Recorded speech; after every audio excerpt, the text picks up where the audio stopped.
Inside an office where a manager was introducing a new intern to everyone named Meng, asking everyone to help him. And because their new project was about to launch, the manager wanted them to keep up the good work because once the office profits, they are sure to get bonuses in return. Meng also introduced himself to everyone as Meng. Even when the company was small, it had everything, and the boy was happy, thinking that they could share hardships and wealth together. He thought that he would write many awesome codes for this company, and that after graduating college, he would finally become a member of society carrying dreams and hopes, believing that efforts would be rewarded as long as he worked hard. One day he would get rich. But all these things immediately changed after only 1 week as Meng came to know that he was just a human corporate slave, only having to do what the boss wanted. With no scope of creativity, he was writing code after code and was crushed by reality and despair, now certain that the effort he was making brought nothing. Even if he was hardworking, eventually he could not escape poverty. He was so down in the dumps that he always thought about why the world hadn't ended yet, but he knew that this type of thing always happened in the novels he read and not in reality. Knowing that there was no point in thinking about it, he decided he should just sleep because he had to wake up tomorrow to be exploited once again. But he really hoped that if he opened his eyes tomorrow, the dumb world would get blown up by aliens.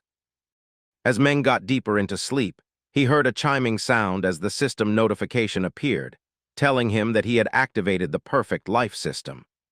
The boy wondered what that sound was, but the system appeared in front of him, telling him that he was a level 0 intern clerk with the stats of 6 points in spirit, 8 points in constitution, 10 points in strength, and 10 points in agility. The system the perfect life system, where he could experience countless perfect lives and become really rich. Witnessing what was happening in front of him was just like a dream, and now Meng was confident that he could achieve anything because this was not much of a shock for a manhwa reader.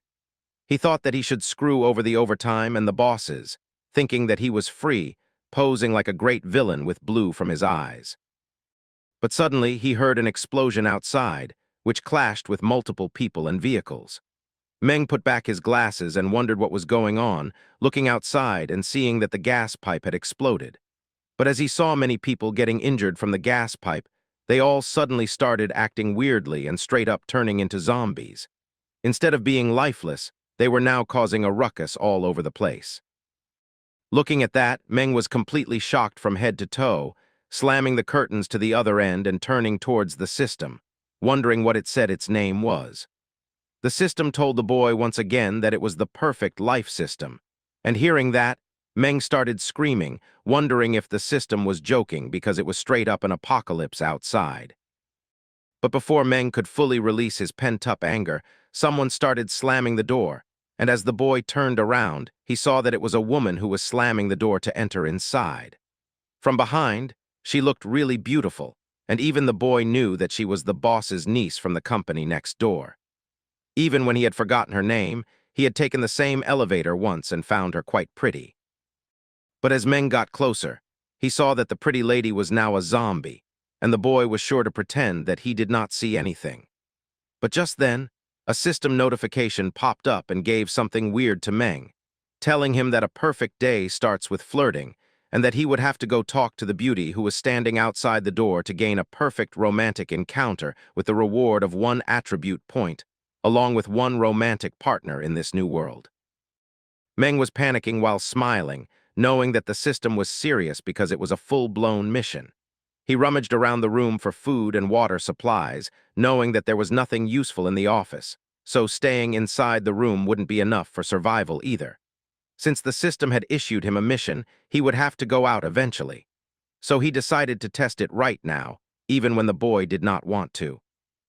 He clenched the door handle and opened it in one go, startling the zombie who was trying to kick it open, and the zombie lady slammed down on the ground, screaming because of the injury she got. But to even the zombie's surprise, she saw that the boy was introducing himself as Meng from the tech company, wondering if he could make friends with the zombie lady, even flirting that if she did not answer, he would take it as a yes. But before even listening to what the zombie lady had to say, Meng immediately turned and closed the door, startling her.